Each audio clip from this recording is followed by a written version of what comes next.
तो वैकुंठ निवासी भगवान नारायण कहते हैं, जाओ नारद के, कोई छोटा सा बालक मुझ में मिलने के लिए आ रहा है, इसीलिए जाकर देखो कि वो मुझ तक मिलने के लिए अडिग है कि नहीं, मुझे पाने के लिए वो पूरे भाव से निष्ठुर है कि नहीं।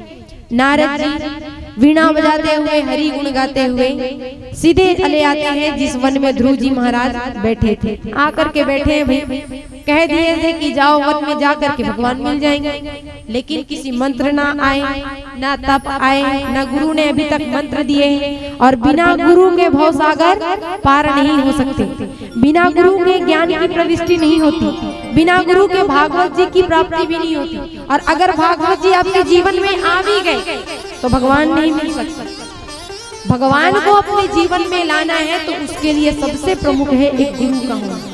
तो ऐसे नारद जी उस निर्जल वन में आए। नारद जी ने ध्रुव जी को देखकर कहा, अरे बच्चे कहे, इतना छोटा सा तू बालक है, यहाँ निर्जल वन में क्या कर रहा है? कोई छोटा मोटा जीव अगर देख ले तो तुझे आज का भोजन बना लेगा वो। तो ध्रुव जी कहते हैं कि देखो कहे, हमारी मैया ने कहा है कि वन में जो भी जीव है सब भगवान के रूप है, अगर उनके हम भोजन होंगे तो हमें भोजन बनने से कोई नहीं रोक सकता, और अगर हम उनके भोजन नहीं होंगे तो हमें कोई नहीं खा सकता। हमने तो आपके बहुत बड़े बड़े नाम सुने हैं नारद जी के, हे भगवान हे संत, हमने सुना है कि आपका जिसको दर्शन हो गया, आप जिस जीव को मिल गए, भगवान को पाने से उस जीव को कोई नहीं रोक सकता, चाहे वो प्रहलाद हो, चाहे वो ध्रुव हो, चाहे वो व्यास जी हो, चाहे फिर वो कोई भी हो। तो आप जिसको मिल गए उसको भगवान मिल जाते हैं, ये हमने सुना है। लेकिन आप यहाँ आकर हम भगवान को पाने जा रहे हैं, उसके ऊपर अड़ंगा बन रहे हो, भगवान तक मिलने के लिए रोक रहे हो।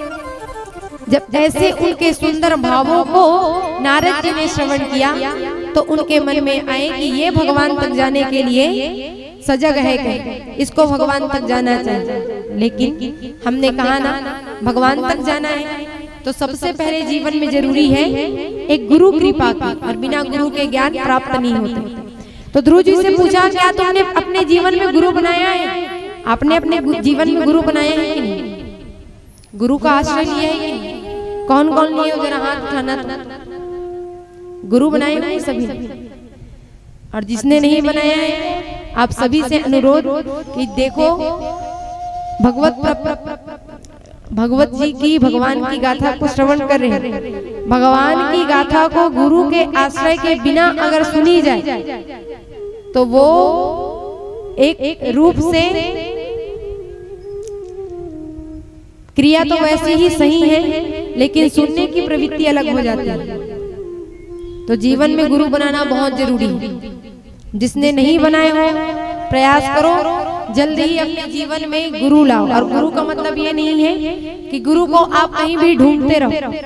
एक बहुत अच्छे शिष्य के लिए आपको गुरु को ढूंढने की जरूरत नहीं है, ना तो एक गुरु को बहुत अच्छे शिष्य को ढूंढने की जरूरत है, और ना ही एक बहुत अच्छे शिष्य को बहुत अच्छे गुरु की।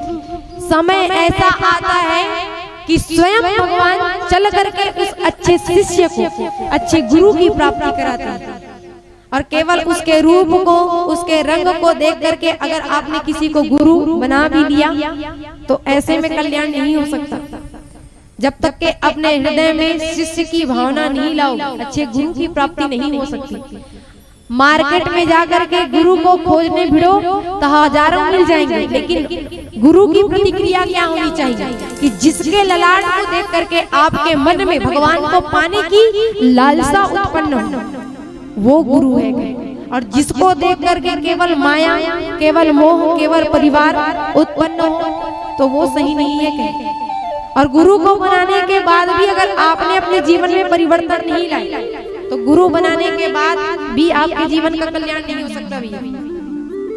जिसने गुरु बनाया है तो आप सभी से अनुरोध कि गुरु के दिए हुए ज्ञान का श्रद्धा भाव के साथ आदर करें, संस्कार करें, तब जाकर के गुरु मंत्र की प्रविष्टि आगे बढ़ती है, गुरु प्रणाली आगे बढ़ती है। तो ध्रुव जी ने कहा, हमने कोई तो गुरु बनाया नहीं, लेकिन अभी आप हमारे सामने हो, क्यों ना आप ही हमारे गुरु बन जाओ। तो यहाँ पर नारद जी ध्रुव जी को बहुत सुंदर गुरु मंत्र प्रदान करते हैं। ओम नमो भगवते वासुदेवाय नमः। और ध्रुव से कहते हैं कि देखो मैंने तुम्हारे माथे पर भगवान नाम संकीर्तन लिख दिया है। अब ये तुम पर डिपेंड करता है, तुम पर ये भरोसा करते हैं कि तुम कैसे भगवान को पा सकते हो। भगवान को पाना कोई छोटी मोटी बात नहीं है। तुम पाने के लिए आए हो। घर में व्यक्ति बैठे बैठे एक नहीं, दो नहीं, 3 बार भी भोजन करने के लिए बैठ जाते हैं, लेकिन जो तपस्वी हो, जो तप में बैठा हो, उसको आप 2-3 बार भोजन करने के लिए कहो, वो नहीं करेगा। तो पहले तो तुम्हें भजन करने के लिए भोजन का त्याग करना पड़ेगा। जैसे जो स्थिति घर में थी उन सब का त्याग करना पड़ेगा। भगवान के रास्ते जाने के लिए, भगवान को पाने के लिए जरूरी है सब चीजों को छोड़ना। और आपको देखो एक और बात, जो जीव, जो मानव, ध्यान पूर्वक सुनिएगा, भगवान को पाने के लिए अगर जाए तो उसे किसी चीज को छोड़ने की जरूरत थोड़ी पड़ती है। खुद ऑटोमेटिक सब के सब छूटते चले जाते हैं। कभी परिवार छूटता चला जाएगा, कभी समाज आपको छोड़ देगा, कभी घर निकाल देंगे आप। लेकिन जब ऐसी प्रक्रिया हो, ऐसी स्थिति आपके नेत्रों से दिखने को मिले, तो आप ये सोच लेना कि आप भगवान को पाने की सीढ़ी की ओर आगे बढ़ रहे हैं।